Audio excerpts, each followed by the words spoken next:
day, and welcome to Trusting God at All Times, a daily devotion of Peakland United Methodist Church in Lynchburg, Virginia. My name is John Vest, and I'm the pastor here at the church. As Jesus grew in popularity and people began to see that his teaching was closer to God than what they'd been experiencing, the religious establishment tried more than once to discredit him. A typical encounter has been recorded in the 12th chapter of Matthew's Gospel. When Jesus left the field, he entered their meeting place, their synagogue, and there was a man there with a crippled hand. They said to Jesus, "Is it legal to heal on the Sabbath?" And they were baiting him. Jesus replied, "Is there a person here who, finding one of your lambs fallen into a ravine, wouldn't, even though it was a Sabbath, pull it out? Surely kindness to people is as legal as kindness to animals." Then he said to the man, "Hold out your hand." He held it out, and it was healed.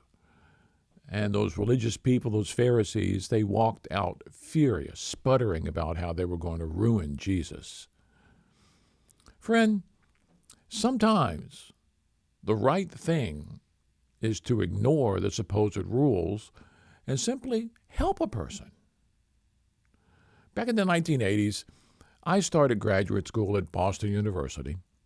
For my first on-campus class, I stayed out of town where I could rent a room from one of the seminary deans. It was on the end of a trolley line, what's called a T-line in Boston, so I'd walk to the station and get on a trolley car at the beginning of its run. Being the polite, well-mannered Southern boy I'd been raised to be, I went straight to the back. I didn't want to crowd the door, and it seemed like the polite thing to do. Give people room. As the T lumbered toward town, it would stop and more people would get on. Curiously, I saw some people sit right next to the door, some take a seat in the middle, and only a very few joined me in the back. And I found out why. I was literally the first one on the train that day. What I didn't know was that I was also going to be one of the first to get off. Between my getting on and my getting off, I would guess more than 50 people got on the train, maybe more like 75 or 80, and they all stood between me and the door.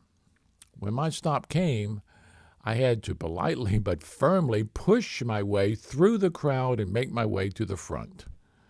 My effort to be right in taking the back seat had actually been wrong and created trouble for the other passengers.